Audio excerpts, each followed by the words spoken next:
welcome Mr. Tedisco. Thank you very much. Okay, a couple of things I just wanted to mention here today. The Delaware Center for Justice has been fabulous in helping put this all together. This is also being co-sponsored by the Attention Deficit Disorder Association, ADA, and I also wanted to make sure to thank Judge Jordan was instrumental in getting me down here and supporting this program and the message. So I just wanted to thank them for that. I will tell you a little bit about my background, aside from what was in the bio, that's the official stuff. I was diagnosed at about 15 years ago. I was 34 years of age. Differently than most adults are diagnosed with ADHD. Typically what happens is there are problems at school, the counselor or the teacher or someone brings the parents in and says, you know, we've been seeing this type of behavior and it is genetic, and usually one of the parents, usually the father but not always, is kind of shaking their head saying, that sounds a lot like when I was young. And so that's usually how adults get diagnosed. For me, it was not that way at all. I believe that my son has inherited my special way of looking at the world, but he is a lot smarter than I am, and he deals with it a lot better, and it hasn't been a problem for him at school. It would have been a big help for me to be diagnosed when I was younger. But what happened was, when I got out of law school, still undiagnosed, I started in the Bronx DA's office, and for someone with ADHD, it is the absolute perfect place to go. And I'm sure a lot of you here can sympathize with that because it's the same kind of conditions. It's the lawyer's version of an emergency room. And there's chaos all around you, something that I call being in the eye of the storm. And it's a place where many of us feel comfortable and confident. And so, not only was I working in the South Bronx prosecuting street crime, but I was primarily a narcotics prosecutor for a number of years. And the motto in the office, strangely enough, was baptism by fire. They would often throw you into the deep end of the pool. I'm sure that you're no stranger to that as well. And it was a great environment for me because I've learned that fear and anger can be great motivators, especially if you have ADHD. But what's interesting about it is I would talk to my son, and I'm very open in public about my ADHD. So he's grown up with it and knows about it. And when he was about 7, we would always have that 20 minutes at the end of the day where we would kind of de-stress and talk about our days when I was putting him to bed. And for a while, he was asking me repeatedly, do you think I have ADHD? Do you think I have ADHD? And I said, well, I really don't know. If it becomes a problem, then we'll look into it. And if not, it doesn't matter. And he was very disappointed. And I said, what's the matter? And he said, well, what if I don't have it? I said, that's fine too. Either way, we'll deal with it. And he said, but what if I want to be a lawyer like you? Don't lawyers have to have ADHD? And I said, oh, it helps sometimes. It really does when you're on trial. But that's the way we've kind of been very open about it at home. And I wanted to talk a little bit about what got me here. I told this story earlier this morning. As a defense attorney, after my diagnosis, I started to notice certain patterns in my clients, adults as well as adolescents. And for some reason, I started to see a lot of similar things repeating themselves. And like many judges, like Judge Jordan, who sees defendants before her and doesn't like to see the same faces over and over, how can we stop people from being recidivist? And so what happened was I started to notice these things, and based upon my understanding of ADHD and learning about other co-occurring conditions, I started to find out a couple of things. Usually there were either no access to programs or information for a lot of people in underserved communities, and that was as a result, a lot of people were undiagnosed with things that were just kind of jumping off of the page. And another thing that happened was I got a call one day, and it was from a colleague of mine whose nephew had gotten arrested at school. And he was very upset, and he was not a criminal attorney, and he didn't know what to do, and I told him I would, take care of it. And before I hung up the phone, he told me, but I gotta tell you something else. He's got ADHD, do you know what that is? I said, yes, I have ADHD. And I went there, and what happened was an all too familiar story. He was a kid who was not a hyperactive kid. He wasn't a behavioral problem at all. And he was about 14 or 15 at the time this happened.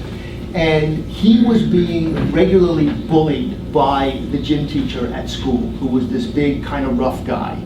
And he was a very sensitive kid. And what happened was, this one particular day had gotten out of hand. And he was hysterical, crying, sitting on this bench, waiting for the bus to come. And he pulled a marker out of his backpack and wrote on the bench, "Sometimes I wish this place would just blow up." And it was a couple of weeks after Columbine, and the assistant principal saw him do it, and she immediately called the police. He was arrested, and they closed the school down for a couple of days. They brought in bomb-sniffing dogs. The students had to bring clear backpacks in for a couple of days, if they were allowed to bring a backpack at all. And it was a huge issue. And what I was faced with was not just the criminal prosecution and protecting his criminal liability or exposure, but also there was a superintendent's hearing that was going on at the school level. And what I have found, since all of these tragedies that we've been reading about at the school level, there are a lot more no tolerance policies, there are a lot more joint police strike forces that work in coordination with schools now, and we have done a lot to focus on safety at school, which is an admirable thing. But what happens is there is also this administrative process that goes on at the school level, but in many cases the school process is interwoven with the criminal investigation, arrest, and prosecution. And so you have these two things. The other thing that happened was that it's very frustrating as a criminal defense attorney that we get the call too late. Johnny brought a gun to school. There is a fight in the gym. Somebody got cut with a box cutter. There's drugs in his locker. Those types of things. If I was working with his parents when he was in 3rd or 4th grade to get a behavioral intervention plan or get the right services for that student, I might not be getting the call later on. It also is incredibly advantageous to represent someone in the school proceeding while the prosecution is pending, okay? And I'm going to go into that process and how it works and how useful it can be to a criminal defense attorney. But in this particular case, we had the hearing, and during the hearing, during the factual part of the hearing, I was asking a lot of questions about ADHD and going through every single one of the components in the Diagnostic and Statistical Manual, DSM.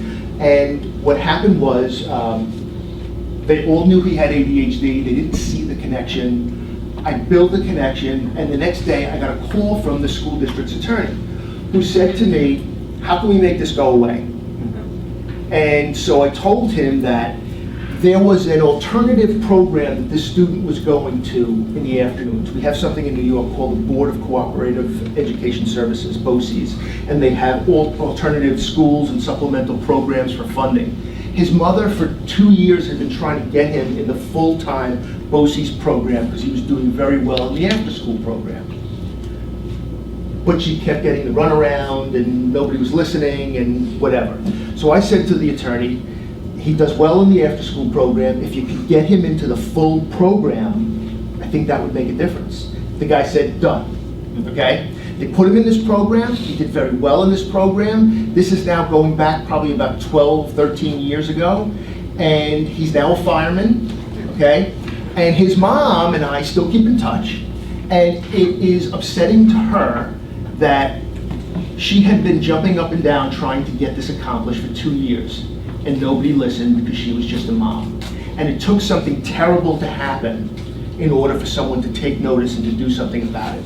So from that moment on, I opened up my practice to, instead of criminal defense, to do both special education and criminal work. There is somewhat of a minority of us around the country, but I think as criminal defense attorneys, whether or not you are able to handle both matters, you should know a lot of what goes on and coordinate maybe with the attorney that's representing the student at school if that does happen. Okay? And that's why I'm here today, essentially.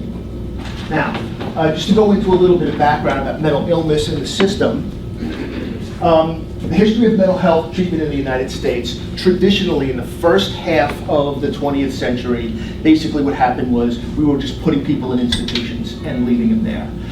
Whether or not they were getting treatment or they were being dulled or medicated just to be sedated is another story, but we were just essentially warehousing our mentally ill. In 1963, there was federal legislation that really tried to deinstitutionalize America and to provide for treatment to integrate these people back into society as productive members of society.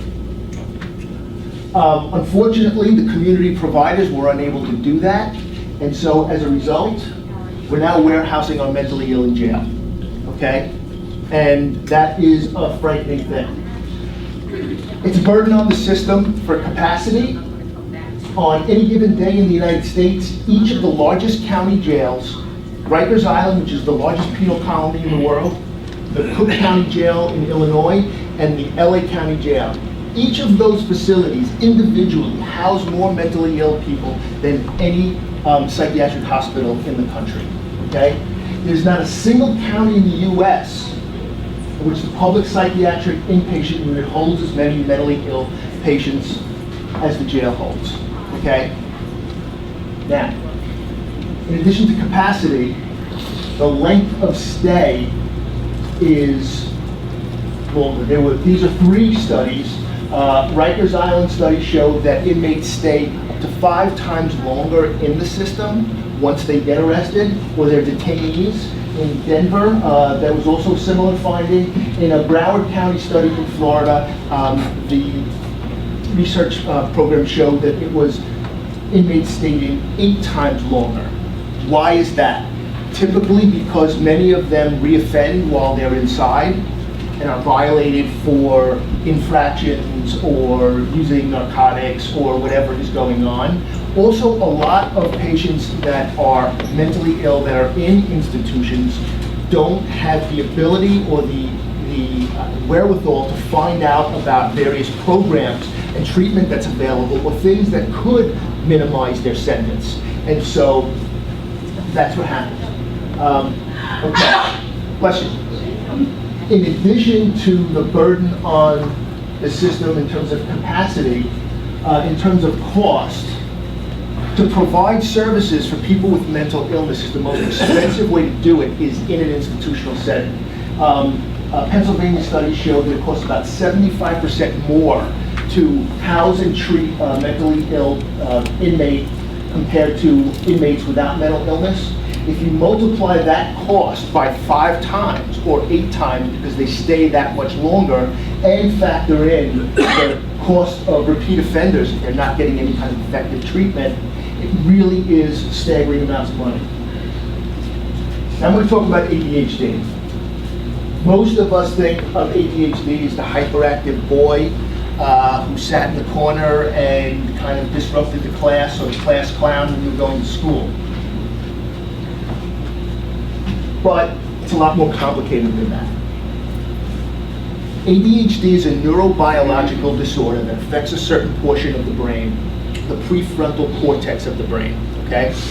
And sure, I am grossly oversimplifying this, but it's also characterized by a deficiency in the production and or the absorption of certain neurotransmitters, okay? Dopamine being the main one, also serotonin and norepinephrine.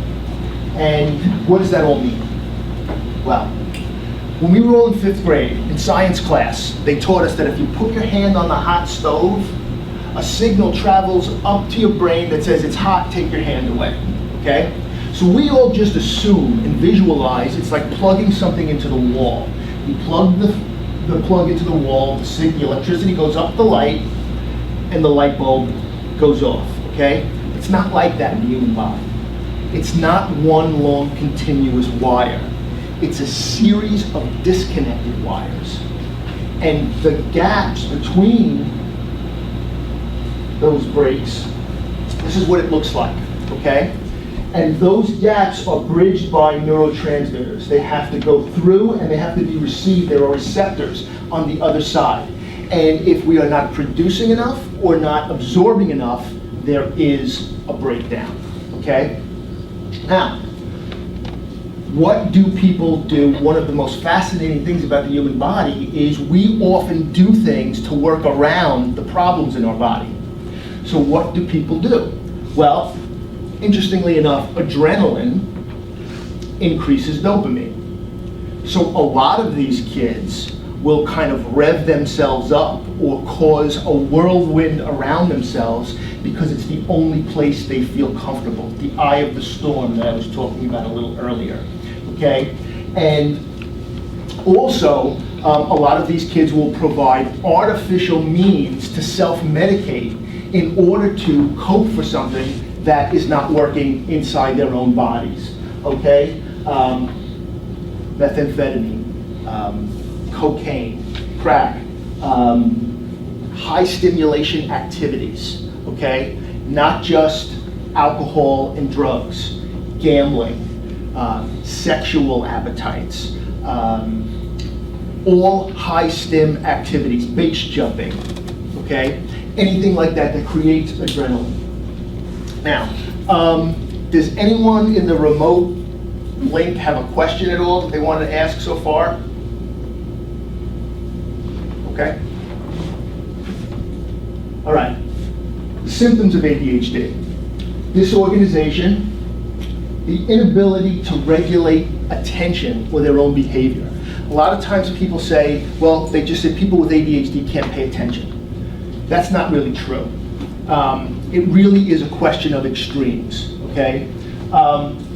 People with ADHD have a difficulty or an impossibility in regulating their level of attention, okay? That's how come the kid can't pay attention in class, but he can spend 5 hours playing a video game. It's either no attention or hyper-focus. There really is no moderation of the two. Another thing is the ability to regulate their own behavior, which is seen outwardly as a lack of willpower, okay? Social immaturity, which I'm going to talk about a little bit later in more detail, because I think that has practical implications in criminal practice. Time perception. You will hear a lot of people say that people with ADHD can't manage their time, okay? That's true, they can't manage their time, but it's a lot deeper than that, okay? Time is something that I've been traditionally challenged with, my particular type of ADHD. It's not just about managing your time, it's about the overall perception of time in any kind of real sense, okay? For instance,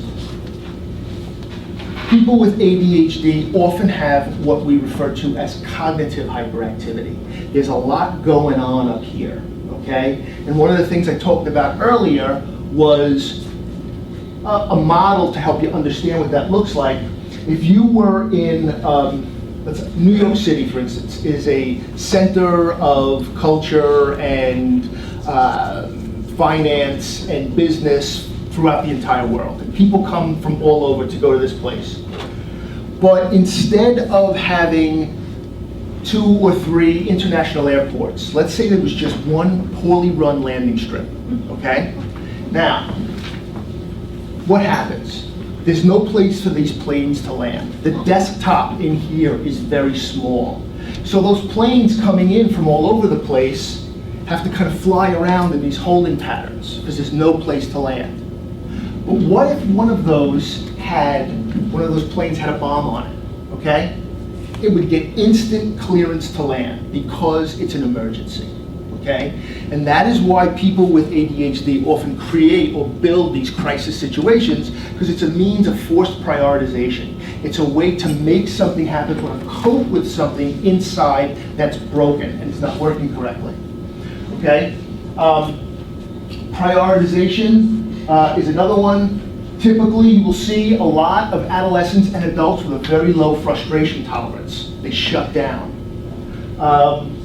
Poor sense of self-esteem. That is probably the biggest invisible symptom of ADHD that people without ADHD tend to kind of gloss over. This condition so permeates our sense of self-esteem. It is enormously difficult to convey that to someone without ADHD. I talked before about the craving for high stim activity that often gets people into trouble, and impulsivity. Impulsivity is probably the key one because that really is the behavioral culprit, okay? Instant gratification, the inability to control their own impulses. These kids know the difference between right and wrong. It's not a question of whether it's right or it's wrong. It's an inability to control the impulse to do what seems like a good idea at the time. This doesn't mean it's an excuse for inappropriate behavior. That kid knows that stealing is wrong. But when he sees the new iPhone that his friend has on the table, he can't fight the impulse to take it because he needs to have it now. That doesn't mean it's okay. But that means if we understand where that behavior came from, we can figure out a way to prevent it from happening in the future. And that's what this is all about. I have never, nor would I ever use ADHD or any other mental illness as a defense, unless it was like a drastic, complete competency issue. What it does is helps us understand why the behavior took place and help us figure out ways to prevent it from happening in the future, to make sure if there's a diversionary way that we could get treatment or something for our clients, that's where it comes in as a mitigating factor. And if anyone has any questions, please feel free to ask. Okay, it's the inability also to fight what seemed like a good idea at the time. These kids are incredibly impulsive, and I can't tell you how many times I've been in a jail cell with a 14-year-old, and I'm sure you have too, and said, what were you thinking? And the answer is, I felt like it, or it seemed like a good idea at the time, or I didn't think all that stuff was gonna happen afterwards. It's a short-sightedness for instant gratification. Okay. Some myths about ADHD, okay? It's limited to hyperactive boys. It's an excuse for bad children. It's an excuse for bad parenting. It's a childhood disorder that they'll grow out of.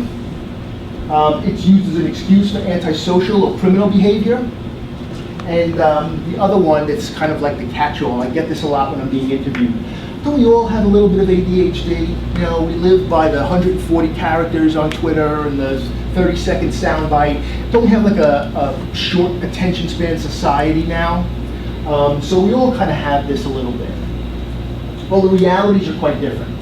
Hyperactivity, first of all, is not always present. There is an inattentive type of ADHD. There are many girls that are diagnosed with ADHD. Close to 50% now. Most girls are diagnosed as inattentive types as opposed to hyperactive or combined types, but there are some hyperactive girls. We know now that in 65% or more, there's some new research coming out, that it's a lifespan disorder. And one of the reasons we thought people grew out of it was because traditionally, it was looked at as a condition for hyperactive boys. And in many situations, once they went through puberty, the hyperactivity component, what we could actually see, would diminish, okay? But the impulsivity, attention span issues, low frustration tolerance, all of those things still filter on into adulthood, okay? It's not an excuse, but it helps us understand the behavior, okay? It's not an excuse for bad parenting, but having said that, the way people parent an ADHD child does make a difference. In terms of our society today, the difference really is the chronic nature and the level of impairment that we're talking about. There is a huge difference between clinical depression that is caused by a chemical imbalance in the brain versus sadness that we all may experience from time to time in our lives. It's the level of the impairment and chronic nature of it that makes the difference, okay? The other unique characteristic about ADHD is an old saying. that ADHD rarely walks alone. And in many cases, actually I think it's a little higher than that, but 65 to 70% of the cases involve co-occurring condition or learning disability. And those co-occurring conditions can do a lot to spike the likelihood of criminal behaviors, especially substance abuse when ADHD co-occurs with conduct disorder. Okay, this is just a couple of studies that show the persistence into adulthood of ADHD symptoms. Now, the effects of co-occurring conditions. They can magnify the symptoms of ADHD, make treatment options much more complex. I've spoken at a lot of schools over the years, and from time to time I have parents that will say to me, well, we gave my son Ritalin, but he got worse in terms of his behavior and conduct. Typically, one of the co-occurring conditions with ADHD is bipolar disorder, and stimulant medications work quite well with ADHD. However, they will make symptoms of bipolarity worse. And so it presents a challenge for the clinician to decide what is occurring and what to treat first and how to treat it. In many of those cases, for instance, they'll use antidepressants to work around the bipolarity instead. A lot of times the effect of the co-occurring conditions will magnify the educational needs of the student or client. And they require a much more complex understanding by law enforcement. Increase the chance of contact with the system, and there's a much higher incidence of co-occurring conditions in prison populations than in the general population, and you'll see why. Okay, the German study, 45% of inmates screened positive for ADHD with conduct disorder, okay? All but one inmate had an additional co-occurring condition. 89% of that 45% co-occurred with substance use and alcoholism. Okay, 64% presented with two or more co-occurring conditions. ADHD and its comorbidities. You're going to see probably the highest is oppositional defiant disorder. And that is probably the co-occurring condition that occurs the most with ADHD. And what is a concern about it is it also typically involves aggressive or defiant behavior, which can be antisocial and lead to contact with the system, but also oppositional defiant disorder left untreated can develop into a full-blown conduct disorder, which in most cases is irreversible. And also there are huge spikes in where ADHD and comorbidity occur together in substance use disorder. And so you'll have a lot more addiction and substance abuse problems. Okay, ADHD and addiction. 10-year follow-up study at Harvard. Adolescents with ADHD were 50% higher risk for substance use disorder. And when ADHD was present with conduct disorder, that increased risk triples, okay? So that is a staggering statistic. Now, this chart shows unmedicated ADHD in terms of substance abuse versus medicated ADHD in the middle graph versus the control group. So when people are concerned that people with ADHD are taking stimulant medication that could possibly be addictive, statistically that it's the exact opposite. And it's funny because most people with ADHD that actually take the medication will say, if it's supposed to be so addicting, why do I keep forgetting to take it? I mean, that's part of the problem, is actually getting people to take the medication on a regular medication plan. Okay, social impairment and immaturity with adolescents with ADHD, okay? They are less socially competent than their peers. Studies show that the brain development of someone with ADHD is about a third behind their peers. After full eventual development, they are still behind 2 to 3 years. Why is that significant? Well, in many states, and I believe Delaware included, there is a window of adult responsibility that overlaps with juvenile criminal responsibility. say from between 13, 14, and 15. In New York State, we have certain designated felonies where 14-year-olds can be prosecuted as adults. Now, if you're prosecuting a 14-year-old with ADHD for a designated felony as an adult, because they're 14 and they have ADHD, you're actually mentally prosecuting an 11-year-old, okay? And that is a big difference. Now, as I understand it, a whole bunch of other social issues, fewer friends, delinquent friends, etc. Also, before I get to the next slide, we typically are very poor self-observers, so they usually have a much more optimistic picture about their behavior than the people around them do.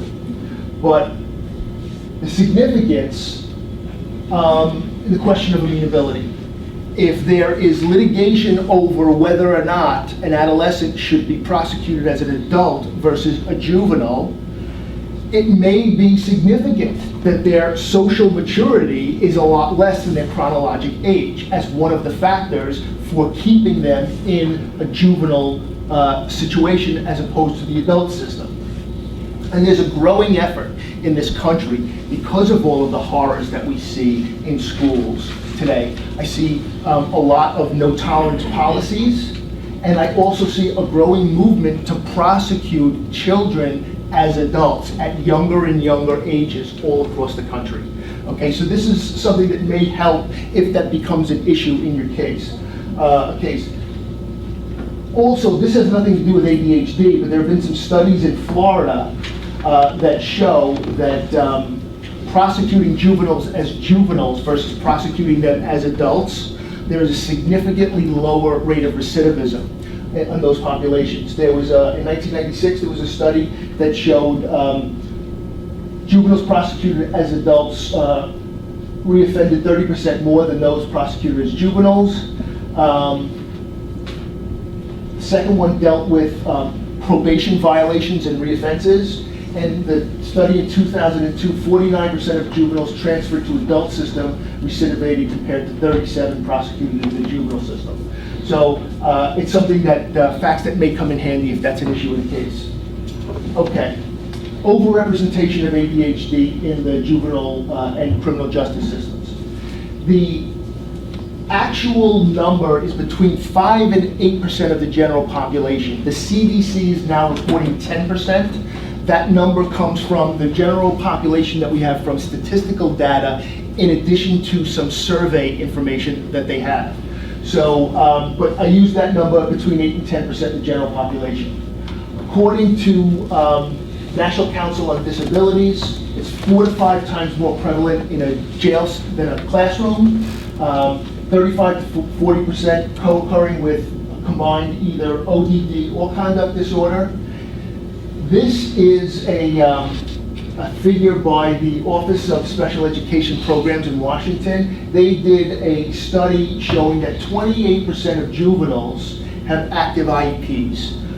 An IEP is an individualized education program. If you've never heard that expression, I'm going to talk about those a little bit later. But that is, in my opinion, a grossly short-sighted result, because that doesn't take into consideration two things. It doesn't take into consideration students that have 504 plans, which many do.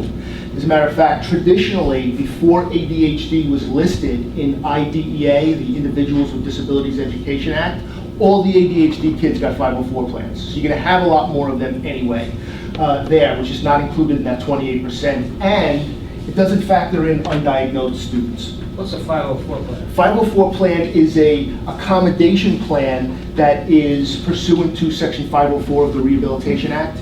I'll explain the difference when I get to the special ed stuff, but it is very different because it's separate and apart from that figure. And also, we know that while ADHD, bipolar disorder, Asperger's syndrome, these disorders don't discriminate across racial or socioeconomic lines. The problem is that in this country, the access to information, services, and treatment does discriminate very harshly. And so that does not take into consideration students from underserved communities who don't have those treatment options or diagnosis, okay? So that number, I believe, is artificially low. All right. Statistical study showing the prevalence in prison. A Rhode Island study showed 46% of inmates. New York did a study of ADHD without conduct disorder, bless you. Out of the people tested, arrested 47% versus 24%, convicted 42% versus 14%, and incarcerated 15% versus 1%. And that also is something that is significant about ADHD, and that is that the adolescents with ADHD don't just offend, they're usually the ones that get caught, okay? There's a line from a movie that said, when the lawyer's talking to his client, it says, if you're gonna commit a felony, there's about 50 ways you can screw it up. If you think of 25, you're a genius, and you're not a genius. So, those are the kids who are still holding the rock when the squad car pulls up, okay? Those are the kids that tell the worst story ever. I mean, I've been with my clients and I've said, listen, I'm not saying you're lying, but I'm not gonna tell that story out there, because it's just not gonna fly, okay? Or the other one is, there are repeat offenders that I've represented numerous times. And, you have to say to this kid, you've embarked on this life of crime, but you're not good. You keep getting caught. You're just not doing it right. You have to think of something else. And that really is something that happens over and over again. There was a study in Denmark that showed 50% of their inmates, and in Washington State, 50% of juvenile offenders suffered from LD or ADD. 80% of inmates in prison suffer from LD or ADD. Now, interestingly enough, in Washington State, there was a judge, I talked about earlier today, that had 2 adopted children with ADHD. And it's also, anecdotally, there's a huge percentage of children with special needs in the adoption community for a number of reasons. But in this particular case, this judge saw his kids in every defendant that came before him and just didn't like it. And so he worked together with the with LDA in Washington State, and essentially what they did was they put together a program where all the defendants were screened.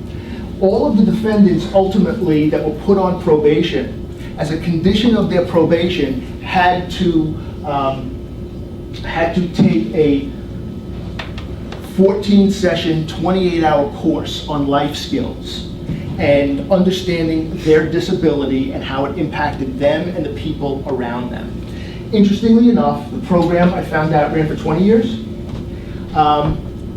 Initially, in the first pilot study, well, over the course of 20 years, they achieved about a 50% reduction in recidivism through people completing the course. It was, the numbers were 68% recidivized without taking the course. I think it was somewhere in the middle for those who started the course but didn't complete, and actually 28%. Do you remember the numbers? I get them for you. It was 50% of the 34% recidivized after taking the full course. Program ran for 20 years and got unfunded. And so it's unfortunate, but the judge is now a law professor in Utah, David Admir, and it was an amazing program. Okay, let's see. In Sweden, there was a study done of a number of inmates, okay? They only tracked medication. Now, the best way to address ADHD or any of these impairments is with a multimodal approach. Medication, therapeutic support, educational support, etc. This only tracked medication over 3 years. 40% of the women and 50% of the men were not medicated. And they viewed them not only against the control group, but against themselves in periods when they did not continue taking their medication. Okay, the males were 4 times more likely to be convicted, 36.6% compared to 9%. Females with ADHD, 7 times more likely to be convicted. Compared against the control group, during treatment periods, convictions were reduced in the medicated group by 30% males, 22% females, and compared against themselves, when they were treating versus not treating, as individual controls, males 32% lower, females 41% lower. Okay, unfortunately it's limited by the fact that it was only medication, no other forms of support were involved, and I would think the numbers would be much stronger in that situation. Okay, diversion of stimulant medication. This is a huge problem on campuses around the country where students will divert their medication or share their medication with friends who are not diagnosed or taking it pursuant to a doctor's supervision. It's a huge problem for a lot of reasons. Number one, stimulants, as you know, are a Schedule II controlled substance. The law does not require any money be exchanged for it to be a sale of a controlled substance, which is a felony. It subjects them to criminal prosecution, administrative sanctions, and expulsion. And it also kind of feeds the myths about ADHD and medication, that we're somehow getting these kids stoned on these medications, that it's recreational, it's not necessary, it's not medical. Okay, how does diversion happen? Typically, I used to run an organization that provided coaches for students with ADHD around the country. And I've spoken to a lot of college students, and the ones with ADHD, typically what they'll find is when they go into college, they want to pretend they don't have a disability. They just want to fit in with everybody. So initially, they stop taking their medication, or they take it less frequently than they used to on the medication plan. And so, at the end of the month, they have a surplus in medication. And if you have a social skills issue, it could be instant popularity. That is a problem, and it's led to something else that I've seen. Around the country, there are a number of drug treatment court programs, which are excellent programs. I know you have them here. I've gotten calls from parents, a number of them, where a student was arrested for sharing their medication on campus, okay? And because they were a candidate for the drug court program, the judges told them that in order to get into the program, they would be prohibited from taking their ADHD medication because that's the reason why they got arrested, okay? That is a huge problem, okay? Parents tell me, how could they do this? Is it legal? And unfortunately, it is, because it's an opt-in program, okay? You don't have to go to treatment court. You can try the case if you want. So that is an issue. Some diversion statistics. Harvard did a review of 21 different studies showing different age groups and the percentages of students that shared medication. University of Kentucky study, 35% of students admitted to taking medication without a prescription, 60% of juniors and seniors, 80% of juniors and seniors that were in a sorority or fraternity. Okay, the consequences: use, abuse, and addiction. A lot of it is self-medication. There are health risks involved. There can be allergic reactions to medication. There can be conflicts between medications that they're taking for something else. I take Lipitor for my cholesterol, okay?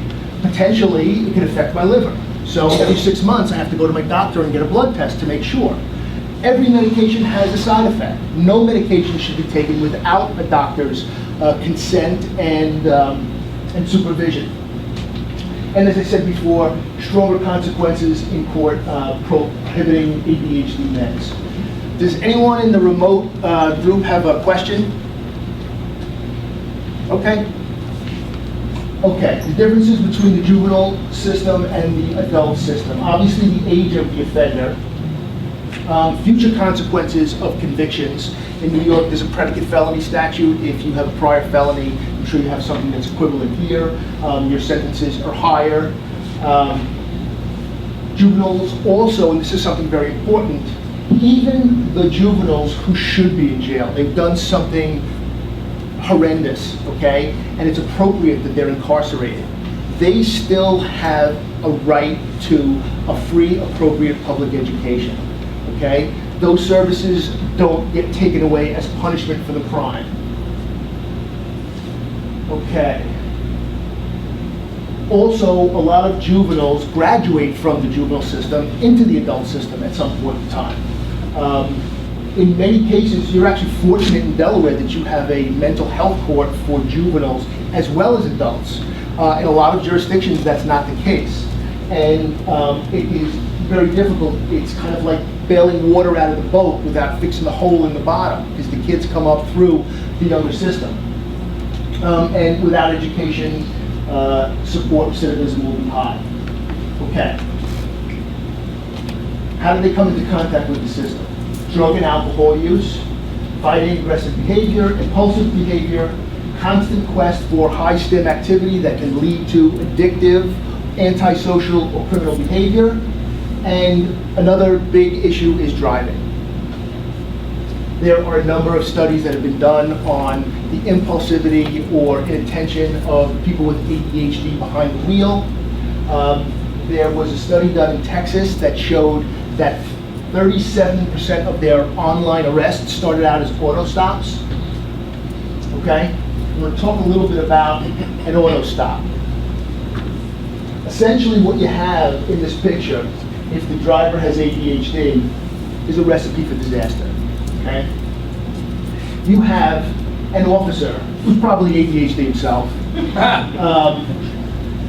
And I think about the profile, that's probably why they take the job. At night, I don't care how macho you are, or how authoritative you can be, or they teach you at the academy, the scariest thing in the world is knocking on a door in a hallway or pulling over a vehicle when you don't know what's on the other side of that window, or at night, and you're by yourself, okay? So this guy's keyed up. He's got his hand near his gun, he's nervous, and if you have someone on the other side, okay, fear, adrenaline, high degree of impulsivity, hyperactive or furtive motion. I love that word furtive. That comes from police that testify. I don't know where that word comes from. Nobody sees anything either. They all observe. I observe. Anyway, prone to speak impulsively or challenge authority, poor decision making, and doesn't appreciate the consequences of what's going on. There's going to be a problem. Okay, these are some statistics on ADHD and driving. The green is the ADHD group, the purple is the control. First one's driving without a license, before they've been licensed. 12 or more traffic citations, 5 or more speeding citations, license suspended or revoked, 3 or more vehicular crashes. Okay, this is somewhat old, but I think it makes the point. The ADHD group are the vehicles there. The significant increases versus the rest of the population in those categories. Automobile accident, associated injury, at fault for accident, speeding tickets, suspended licenses. Okay. Special education law. Now I'm going to get into a little bit of special education law because I think it can have some impact on your cases. There are 3 essentially education statutes. Only one of them is an education statute. The Individuals with Disabilities Education Act, IDEA, Section 504 of the Rehabilitation Act, and the Americans with Disabilities Act. IDEA is the only education statute. The other 2 are anti-discrimination statutes that protect people from being discriminated against based upon their disability, okay? But IDEA is a little different because it has a huge structural and procedural framework that provides for special safeguards for students with disabilities that could come into play involving a criminal case, okay? Now, essentially, and this is a very, very quick overview of the process. It all starts by a referral from the parents to the school in writing, hopefully, that they believe that the student needs to be evaluated, okay? The parents have to authorize that evaluation. The evaluation by law has to be done by the school. Once the evaluation is done, the school puts together a committee for special education, the team, okay? And evaluates the needs of the students. At some point in time, based upon that evaluation and the team discussion, If the student is classified for special education, they will receive an individualized education program known as an IEP. And what that essentially does is tries to level the playing field for this student versus other students without a disability, okay? The IEP has a whole bunch of requirements in it that the school has to provide. What's also interesting is all of those 3 laws from the age of K to 12 have a component in them called child find. It's the school's absolute responsibility to find these kids, evaluate them, and provide for their needs. The difference between IDEA and Section 504 and the ADA is typically those 2 are govern accommodations to provide access as opposed to remedial services that are under IDEA, okay? Now, where this really comes into play, here are all the eligibility categories. Now, just one thing I wanted to point out here, it's not just ADHD, it's all of these categories. Prior to 1996, ADHD was not listed in the statute, okay? It is now listed in the statute thanks in large part to the lobbying work of CHAD and groups like ADA as well. It's in the OHI, other impaired category. Before 1996, a lot of school districts did not classify kids because it wasn't listed in the statute. They all got 504 plans, okay? Now, why is that significant? There are a lot of schools today that will say to parents, we don't give kids with ADHD IEPs. We only give them 504 plans. That's not the law. That is school district policy. And one of the reasons is because of those procedural, that structural, the requirements of IDEA are very difficult for the school to meet. Okay. Now, what's the significance of this? Potentially, it can alert you as to something else that might be going on with your client in addition to the fact that they're just bad, okay? There may be another attorney involved. If there was an education attorney that was working with the parents in getting services for your client, it might be a good idea to open up a dialogue with that attorney to find out what's going on here, what's the diagnosis, what's happening at school, okay? Many students now are arrested at school, okay? So there will be this administrative process. Now, let me ask you a question. If you were assigned a case or you were retained by somebody to represent an adolescent for an arson case, okay? You probably will not be getting discovery for some period of time, okay? Certainly your Rosario material, many prosecutors will kind of give that to you right before trial. What if I told you that there was going to be a hearing 5 days after the incident where all the witnesses and the arresting officer were going to testify and get cross-examined? Would that be of interest to you in your case? I mean, that is a significant amount of discovery that you could have immediately, okay? That's really important. Usually there is some type of a community police officer or a officer that's assigned to the school or a strike force team that a number of different police departments will go to these schools if an alarm goes off about a certain thing today because of all of these situations we're seeing on TV. That process is going to go on and it's going to happen quickly, and you may be able to either participate in it or coordinate with an attorney that a family hires to represent that kid in that disciplinary hearing. Okay, I'm going to go into the hearing a little bit in a few minutes. There's special rules for kids with IEPs, which extend the protections that they have under the law. And the other thing that is important is that regardless of whether or not they're guilty or not guilty or have to go to jail, they still are entitled to all the educational supports that IDEA guarantees.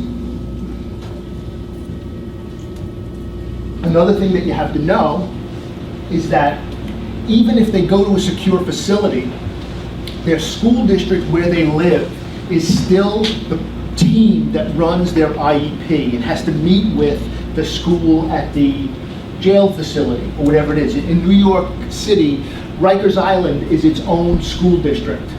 but the school district where you live is what governs. They draft the IEP, and once a year they're supposed to meet with the parents in order to see if the short-term goals are being met, the evaluations are being adjusted if necessary. It never happens, almost never, at Rikers Island, but the fact of the matter is that that's what's supposed to go on. Okay, now the difference under disciplinary rules under IDEA are as follows. If a suspension is less than 10 days for the entire year, it's cumulatively put together. If it's less than 10 days, the rule is the same. That's it. They get a hearing to see if they did it or not, and they always did it. So what happens is they get suspended for up to 10 days. If, however, the suspension is for more than 10 days cumulatively in that same year, the student is entitled to a second level of hearing. The first hearing is a factual hearing. Did you set the gym on fire? Okay. The second part of the hearing is known as a manifestation hearing. Has anyone heard what a manifestation hearing or manifestation determination before? Okay. Now here's the problem. A lot of these kids are unclassified, or they have 504 plans. What do you do with those kids?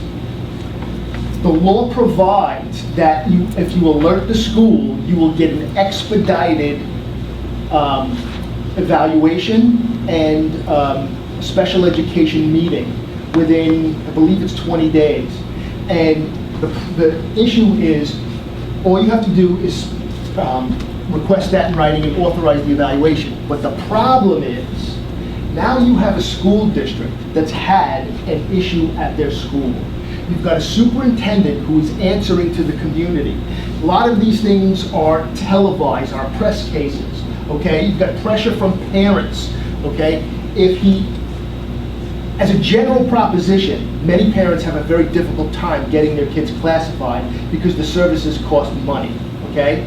If the kid shot somebody in the gym, or there are drugs in his locker or something like that, and the school wants to make an example, they're certainly going to be much less inclined to classify them, because under the law you cannot be penalized for your disability. If the only exception is if there is a gun involved or there are drugs involved, even if a manifestation is found, the maximum penalty is a 45-day suspension, okay? So the school doesn't, I'm seeing a lot more 18-month suspensions, expulsions, alternative programs, because principals want to get rid of problem kids. So, because of school security, public pressure, and all of these things, it's going to be much harder to get this kid classified, but you still have to build a record and try, okay? Now, suspension hearings, I said before, are bifurcated. There's a factual hearing and a manifestation determination. The issue really is here whether or not the conduct that has been proven in the first part of the hearing was a manifestation of that child's disability. If there was a manifestation, then what happens is the IEP team gets together and they have to review the IEP to make sure it's appropriate, also to make sure it's being followed. Okay, that's another important thing, because usually when I teach advocacy for parents, the big issue is, we've got to get my son services, they're not letting him have services. The other side of the coin is, it's really important that parents are ever vigilant to make sure that the school is doing what the IEP says, or even if they're doing what it says, is that really appropriate? He's come a long way in reading, he needs help somewhere else, occupational therapy or whatever it is. So it's still always subject to review. In this particular case, because there was a meltdown, so to speak, they have to review it for that. And what they also have to do is put together, okay, the school has to conduct a functional behavioral assessment and put into place a behavioral intervention plan, okay? Why is that important? It's important because this is the theory that we're operating under in a criminal setting as well. You don't want to say, this is an excuse, judge, give him a bye because he's got a disability. You want to say, we know why he did this. he needs a certain type of treatment, medication, or whatever it is, so it doesn't happen again tomorrow. And that is what this process is also supposed to do. Identify those needs. The behavioral intervention plan is supposed to intercede so there isn't a meltdown next time, okay? All right. Again, it's not an excuse, but it helps us mitigate and find out where we're going. All right. We talked before about discovery. As a public defender, I don't know whether or not you're able to represent students in an educational setting or if you would be inclined to do it, but if there is a disciplinary process going on, it's very important to ask those questions of the parents. Do you have someone, either an advocate or an attorney, that's going to that hearing? It's important that you communicate with that person and ask them to ask some questions, to generate a record, to paint your arresting officer into a corner if you can. Okay, this is free discovery. It's a free opportunity to cross-examine somebody. I found out not too long ago in Florida, in criminal cases, they actually do depositions where you get a crack at somebody before trial. It was like unheard of to me. But this process can work wonders in that way.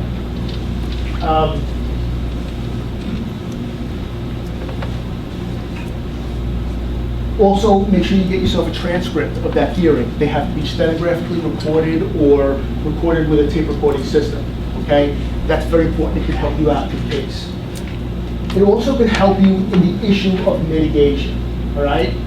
If a manifestation determination's been made and you know that, okay, you then have an argument to make to a judge for sentencing or for keeping someone in a juvenile court because this is a part of their disability. You have something to kind of hang your hat on if you were making a motion to have them transferred or referred or whatever it's called in this jurisdiction in the family court, depending on their age, the crime, their prior record, obviously. The key in a lot of these cases where there's a criminal prosecution as well as school disciplinary proceedings, my experience has been that these are dealt with best based upon your availability of a placement, okay? If they're going into a secure facility, okay, I think it's your obligation to make sure they're getting what they're supposed to get in there, whether it's medical or educational support or something else. But also in many cases, the school setting that they're placed in, I think it would help if you're representing juveniles to know what programs and placements are out there because they can make a huge difference. Let's see.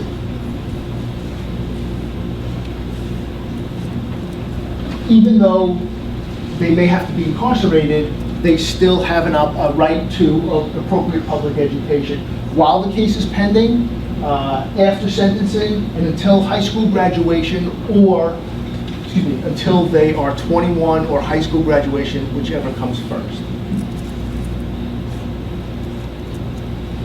All right, what kinds of questions should you ask? If you're trying to figure out what, if any, special needs your client has, it would be a good idea to ask the parents, have they ever received any type of remedial services at school? Do they have accommodations at school?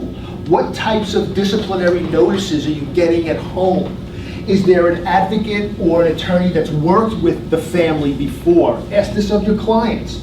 Even if they're adults, if they have a juvenile history and there's an education history, those school records can really establish a lot if you are building a record towards some type of services.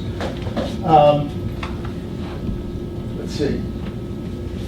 Ask what treatments or medications were given. I represented someone for, it was a rape case a number of years ago, and while I was talking to his mother outside, I think this guy since the age of like 11, was in some type of an institution, okay? He was close to 40 at the time, and I was talking to his mother, and it was around the time that I was starting to notice these patterns, and I said to her, let me ask you a question. A lot of these behaviors I'm seeing in his history, is there anything going on at school or at home that you noticed? And she said there was a program that they addressed and they diagnosed him with something. She forgot what it was called. They gave him medication. It was the first time he was able to function. He wasn't a problem child anymore until the clinic's funding got cut. He didn't get his medication anymore, and he got into trouble again, and it just went on from there. And so that is something that I hear quite a bit of. If there is a treating psychiatrist or psychologist, that is something that you need to know about, and what medications they're taking. Also, this is something that's really difficult because my experience has been that clinicians, even if there are waivers signed, are reluctant to talk about patients they are working with. And that is an issue. There needs to be an open line of communication between the clinical community and the defense bar. I think that's really very important. Another thing is, if you can't get access to school records, the parents have, under the Family Education Rights and Privacy Act, the absolute right to an exclusive and total receipt of their child's school records, okay? And so what you can't get, you could ask the parents to get for you. And I know of judges who have, in New York, court-ordered full educational records be brought into the court so they can be examined by counsel. So those are things you may want to consider looking into. All right, do we have any questions from those of you in the remote area? Okay. Now, ADHD inside the system. There's a potential for them to stay inside longer. A lot of them have difficulty in understanding the process in a real sense. Now, here I'm not talking about competency, okay? They know the prosecutor's against them. They know that you're supposed to be on their side, even though they probably don't trust us. But I have had cases where, well, not too long ago, where this kid was, his family had me on speed dial. He was a disaster. And what happened was, we were inside talking at a court appearance, and the judge had offered him a 6-month split or 9 months straight time, okay? He was in for 3 months plus. Now, close to 4 months at the time. And what happened was, I went inside to talk to him, and I said, look, you clearly cannot have probation for 5 years. It's a disaster. It's a setup for more jail time, okay? If you take the jail alternative, the straight jail time, 9 months in a county setting in New York is really 6 months, okay? You're gonna have to do 2 more months, okay? And then you're done. You're just done, okay? And he's like, or, I'm like, well, they're offering you probation, which would be 6 months, which would be 4 months. And he said, well, that means I get out today, right? And I said, well, yeah, but you don't understand. You'd still have probation looking over your shoulder. But I can go home today, right? Well, you could, but you're not listening to me, okay? You still could get violated on probation. You can get rearrested. You could have dirty urine, okay? But I can go home today. Don't worry, I'll just be good, okay?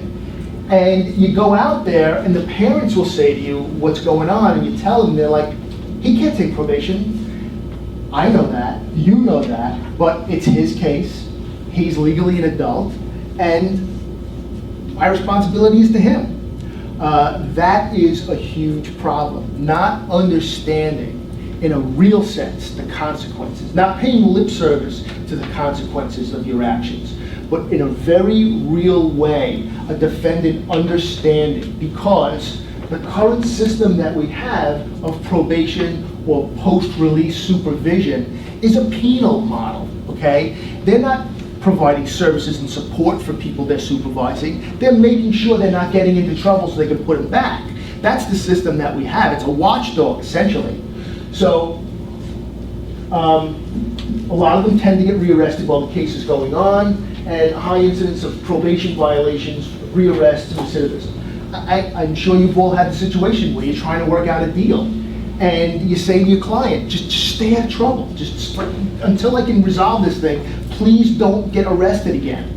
And the problem is, I've often had to say to adolescents, look, okay, you gotta be smart here. You're under the microscope. You've got an open case. If it's not against the law to hang out with your friends, but if they're morons and someone's gonna do something stupid, I don't want you to be there. So you gotta think ahead. Now you're telling somebody with a lag in brain development to think in a more mature way than they are capable of doing, okay? That's a problem. It's not gonna happen. All right, this is the traditional approach that we currently have, give or take. It's essentially a vicious cycle of incarceration, okay? In New York, when juveniles first get written up, if it's not a violent issue, there's no order of protection potentially involved, and they are going to school and the parents come in looking semi-responsible, they will be automatically diverted, okay? The problem is nothing happens. They cast them off in space, right? Now, the second time, they usually get put through the system. And in many cases, if it's their first prosecution, they'll get probation. But what does probation mean? Probation means we're going to make sure you don't get into trouble and we're going to put you right back in jail, okay? Or if they go through and it's a violent situation and incarceration is appropriate, they're sitting in there learning how to become a better criminal, getting angry, not getting school support and services, and when they come out, their prospects are bleak. And so many of them get rearrested and go back into the court system, okay? Or they're violated on probation and go back in, okay? So you have, the current system really supports incarceration. Now, traditional supervision is a penal model. Impulsivity and rearrest is a violation. Time perception. You can't go to jail for being late for an appointment or missing an appointment. But if it's an appointment with your probation officer or your parole officer, that can be a violation that'll land you inside, okay? Difficulty in complying with conditions. It's not against the law to be out later than your curfew when you live at home. But if your probation officer sets the curfew, then you got a problem. That can land you back in. Dirty urine. You're drinking, you're smoking, whatever goes on. My understanding from the statistical data is that the drug of choice for adolescents with ADHD is marijuana, which further distorts that time issue that I was talking about before. So that compounds the issue. Does anybody have a question at all while we're kind of going through this stuff? Feel free to jump. I have questions, but I don't want to interrupt you. No, go ahead. We talk about ADHD, and I think it's important from my experience too, that ADHD is the convenient diagnosis, and oftentimes people don't look for other things like prenatal drug and alcohol exposure, lead toxicity in childhood, and the way that you can offer something as mitigation may differ when you have that information. Correct. That is true. And another thing that happens, the question for those of you watching in the remote area is that there are other things that often don't get looked at that might appear as ADHD, and that does happen often. Symptoms overlap. And what happens is because parents, in order to protect their children from social stigmas, are typically afraid to bring their kids to a psychiatrist for a proper diagnosis. So what happens is they go to the pediatrician and say they told us at school he wasn't paying attention or he was hyperactive. And the pediatrician writes a script for what he thinks you give for ADHD. And it's important that you look at the whole picture and see what goes on. In addition to those things that you talked about, there could be food allergies. There could be a number of other things. There is a learning disability called phonemic awareness, in which children cannot equate the words that they see on a page with the phonetic sounds that they hear. And as a result, they will typically shut down and stop paying attention in class. And it often presents like ADHD, but it's not. And so it's really important that your child go to a clinician to find out, is it ADHD or not? Or if it is ADHD, what else is going on there? Because everything has to be looked at. That's really the key. And so parents should not be afraid to take their children to a full neuropsych eval or a dietitian or a psychiatrist to see everything that's happening here. I have not seen any statistical evidence that would indicate there's some diet or abstinence from a food that would clear up ADHD symptoms. However, I have seen cases where kids have performed better when their diets have been changed. And I think in a lot of those cases, there were food allergies that were undiagnosed or some type of toxicity that was around that's been removed and has a difference. That's why it's really important that the evaluation be thorough. Typically what happens in an educational setting is the parents, if they're doing an independent evaluation, they will go to a place and they will not have a problem spending the money if they have it. It's several $1,000s. The thing comes in, it's this thick, and they say, oh, this is a good one, because I guess by weight it sounds good, and they throw it in a drawer. For me, as a special ed attorney, it's important that I take all of the sub-tests and see everything that is conceivably going on here, because a label of ADHD there isn't as significant to me as the actual deficits that kid has. That's a blueprint for the IEP that I'm going to be asking for, or the 504 plan that I'm going to be asking for. And that's really important. Okay, so I think that that's a very well-made point, that you have to make sure that everything is being looked at as clearly as possible. And a lot of times, I know we'll see kids who don't have involved parents, who don't have the money to spend. And so the attorney or the intake worker is going to be the first one to see these things. And I find especially lead is a major, major issue that nobody looks for. You know, it's interesting because when I did a judicial roundtable back in November, there was a psychologist in the audience. He might have been a psychiatrist, I don't remember. But he fundamentally believed that a lot of kids are misdiagnosed with ADHD and they really have bipolar disorder. And what I was trying to say was, I'm not trying to teach you as attorneys to diagnose anybody with this or that. What I'm really trying to let you know is there's a lot more issues that are going on beneath the surface that need to be looked at. What red flags are popping up here that you can say, wait a second now, what type of services should I be looking for? I think the other thing that is really important is traditionally in the court system, mental health screening and treatment has been handled very differently than substance abuse screening and treatment. And that's a huge mistake. They both have to be looked at together. The model that I'm going to be talking about as I get a little further is really integrating those into one court system where someone is evaluated for mental health conditions as well as substance abuse, because they are so inextricably interwoven. Treating one exclusive of the other does a tremendous disservice not only to that defendant but to the community, because they're going to recidivize. It's just going to be a natural progression. It happens a lot today. So, but I will be addressing that as well. Anything else? The only other question you can address it later is you talked about school resource officers, a kid committing something to school and getting information, hearing. I think it's really important to perhaps find out exactly where the first interrogation occurred. Yes. Especially in view, I'm not an attorney, in view of like JB in North Carolina, and a kid's ability to wade Miranda.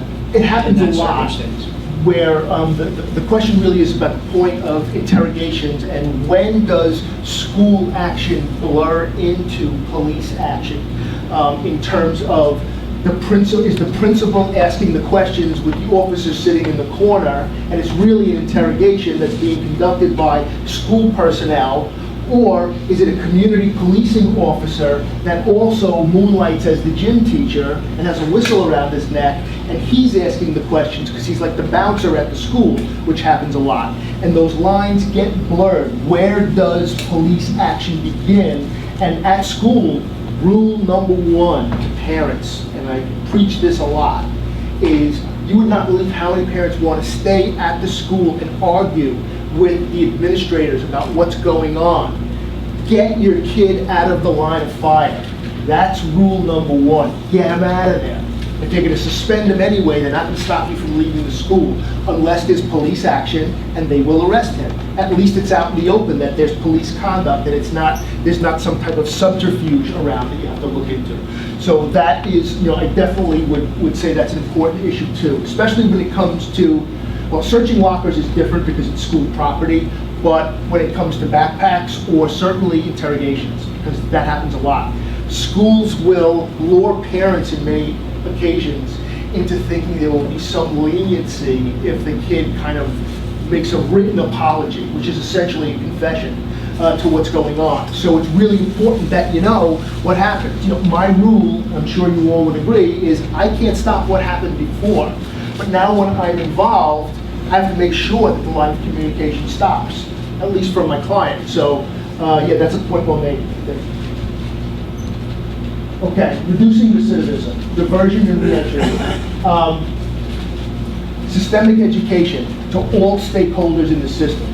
Police, court personnel, intake, case managers, judges. I've been very fortunate in the state of Delaware that the judges have been very open-minded about listening to this message, and also you have a lot more services available to you here for both juveniles and adults than most other jurisdictions do. Educational support is important. If it's an adult, vocational training, what are they going to do when they get out? What's going to happen to them? How are they going to reintegrate back into society so we don't see them again and wind up paying the bill for them being there 8 times longer than somebody else? Effective treatment, medication, therapeutic support, ADHD coaching, which is something else I'm going to talk about a little bit. And you were fortunate that we have somewhat of an expert in the audience today. The Delaware Center for Justice and the ADHD Corrections Project has a coaching program that works in the system here in Delaware. Coaching is very different than anything else you've seen or heard. It's not coaching in the general sense where you're coaching someone and just kind of saying, do better or something like that. This is a very specific trained skill where coaches work with what's known as a non-directive questioning approach. They pull information from their clients, okay, in a certain way. It's completely non-judgmental, okay? It is client-driven and talent-based. These people in the adult system as well as the juvenile system have been told since they were very small that everything they're doing is wrong or too slow or not good enough or any of those things. This is completely judgment-free. If you think of a tennis coach or other sporting type of coach, that coach can't manufacture talent in the athlete, but you can help your athlete recognize that they're stronger on one side versus another side, okay? Play to your strengths, play to your game. And the bottom line when it comes to ADHD coaching essentially is to have the client understand and feel a degree of confidence at what they do well and to gravitate towards those situations and learn how to navigate around the things that we do pretty horribly, okay? The other thing about it is typically the coach and the client form a partnership. The client themselves, the defendant in a jail setting, sets goals, okay? Their own goals. Not the probation officer's goals, not the judge's goals, their own goals. And the coach and the client together develop a plan to achieve those goals. And along the way, the client and the coach hold the client accountable to things they've committed to doing, okay? And there is no judgment if they haven't done them. It's about, let's see what went wrong here, how can we work on it differently in the future. I'll give you a couple of examples. I'm notoriously challenged with time. I tell people this all the time. My wife actually introduces me to people as her late husband, okay? And so when my son was very young, we brought him to a daycare center literally across the street from my office. And I had been diagnosed at the time. And all I had to do was pick him up every day by 5:30, okay? I was late every day. And, a lot of us with ADHD suffer from what I call just one more thing-itis, okay? At the end of the day, I want to make those 10 phone calls because I haven't been as productive as I wanted to be. I'll just run faster across the street. I was failing him, and there's nothing more gut-wrenching than picking up the teary-eyed last kid, okay? I had to do something about it. This is a very remedial definition of coaching. I had to figure out a way around myself. I had to be accountable to something or to somebody in a non-judgmental way.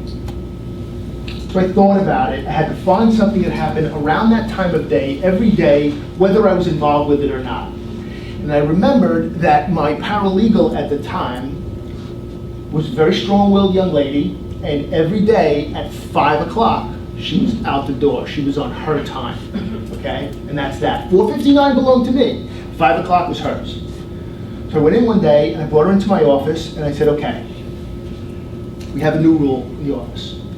You're not allowed to leave unless you take me with you, okay? Plain and simple. I give you permission. And she would come in my room at 5 o'clock and say, stop your nonsense, put the phone down, we're out of here. It was never late after that, okay? The issue is that if I had my wife call me to remind me, it would have been a disaster, okay? Because there's a dynamic, there's judgment between husband and wife. There's judgment between probation officer and defendant. That gets in the way. And this was a non-judgmental way that I established structure, support, and accountability around myself. And that is those three guiding principles are what makes coaching what it is, okay? Another thing to talk about is that, remember those planes I told you about that fly around all the time? I had this great idea once that what I was gonna do is figure out a way to throw up a cargo net and down all those planes before that idea goes to the other side of the Grand Canyon in my head. So I walked around with a tape recorder for about 2 weeks, and every thought that popped into my head I put into the tape recorder. Huge disaster, okay? Because I never listened to the tape.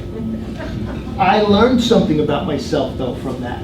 I learned that I need to see information in order to process it. While I'm up here, I'm probably driving a couple of you crazy because I move around a lot. I need to move in order to process information. These are things you will learn about yourself in a coaching relationship. That is very important. It's positive, it gives you confidence. What are the things I can do that I feel confident and comfortable with, as opposed to I'm a bad person, or that type of thing. That's the self-esteem issue, the invisible issue that I was talking about earlier. Okay, let's see. Mental health courts, built on the success of the drug treatment court program. It's a great idea, they're very successful, but here's the problem. Can I ask you a question? Sure. You said that Delaware courts have that right now, the ADHD coaching going on for adolescents? No, they have ADHD coaching for prisoners. I don't believe the program has gotten to the size where they're working with juveniles, but we have someone that can tell you more about that program in a few minutes. Do you want to talk about it now, or? Oh, okay. But it is an option for some defendants. Okay, the problem with mental health courts is, like I said before, in most cases it's an adult model and not for juveniles. But also, here's the other issue. Everybody in this country thinks that drug treatment, narcotics abuse, and addiction is a national problem that needs resources to address, and that's a great thing, okay? When I was a DA in narcotics, I always favored treatment as opposed to punishment for the defendants I was prosecuting. In fact, when I was in the DA's office in the Bronx, narcotics was the biggest unit, and I've been told by a friend of mine who's now a supervisor over there that they're talking about disbanding narcotics because most of the focus is going into treatment, which I thought was wonderful to see. The problem is, when it comes to the quote-unquote invisible disabilities, you don't have that same automatic buy-in. There are still people that say, is this real? Is it really a problem? That kind of thing. And so you don't have as much support for that, which is why it is important, it's crucial in my opinion, that both have to be merged into one. It should be a treatment court. The screening should be for mental health issues as well as substance abuse. Everything should be looked at. The defendant should be treated, okay, in a general sense. Okay. Systemic change is needed. They must be treated in coordination, increased treatment options. In New York, we have if you get into treatment court, it's either a 12 or 18-month facility in order for the program to work. I believe that there are other options and placements that are out there, and I think with the money that's saved, if you take away some of the drain that the penal system has in the country, you would be able to fund some of these things. Education of key stakeholders, police, judges, prosecutors, defense bar. The defense bar is typically more different because when you have public defender's office, you have an institution like the prosecutors, and it's easier to educate people in blocks. The problem with the defense bar is, for the most part, the private bar is very fragmented, and it's kind of all over the place, and it's harder to educate them as a group on the whole. And like I said before, there aren't a whole lot of criminal defense attorneys that really have a good working knowledge of mental illness and the different types of support, and so they're necessary.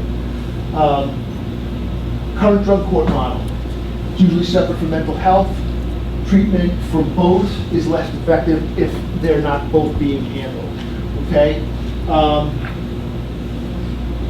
The potential to prohibit medication in diversion cases, I talked about that earlier, where a judge will say, you can get into this program, but you can't take your prescribed medication.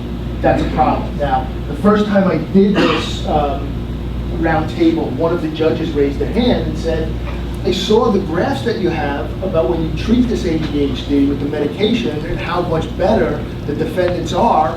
Why can't we just order them to take the medication?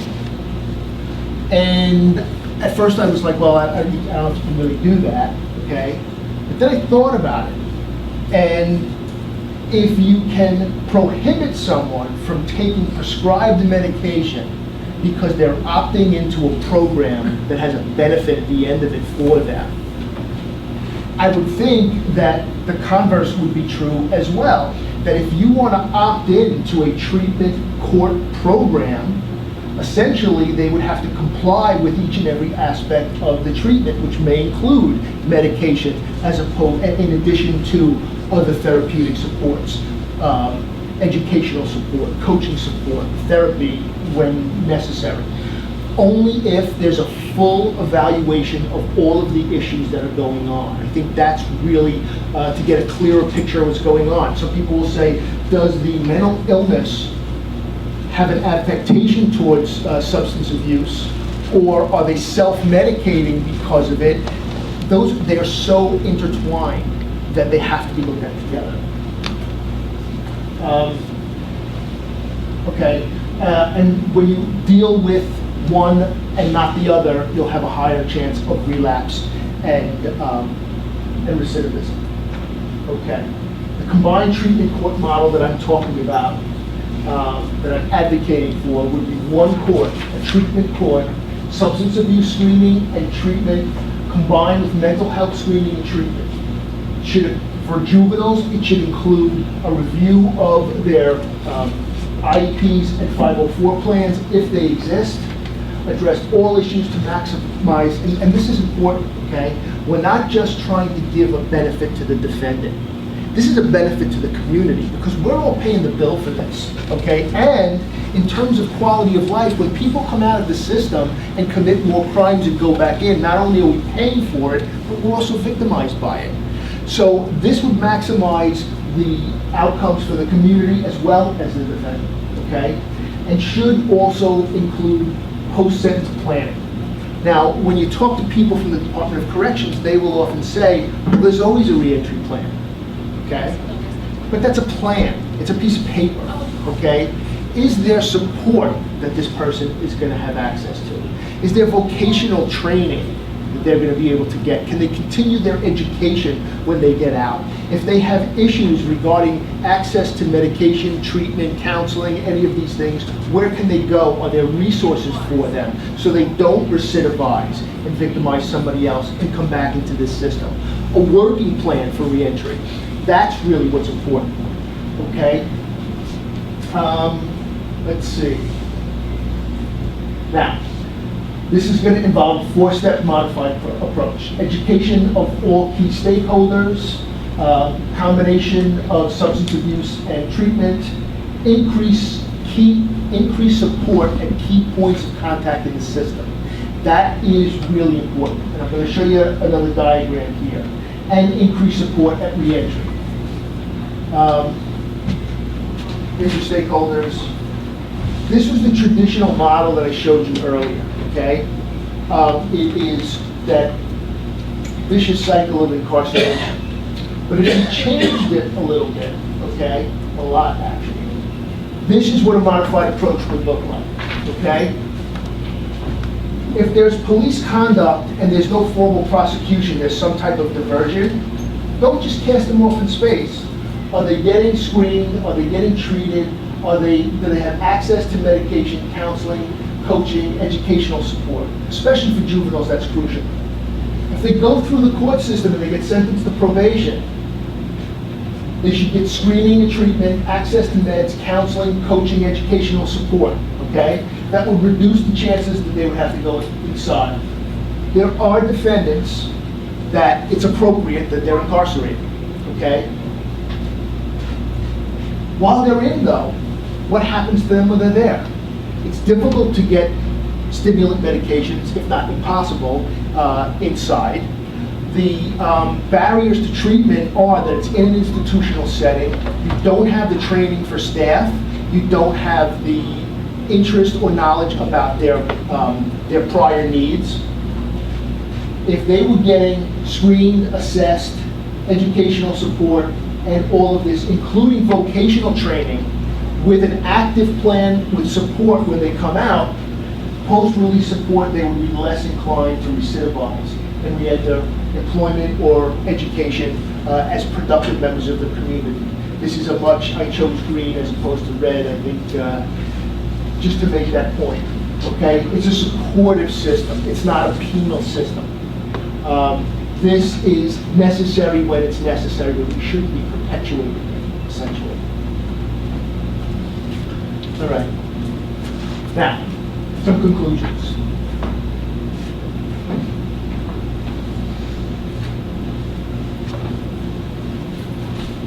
ADHD increases risk to enter the system, both on its own and also because it's frequently together with a co-occurring disability or a learning disability.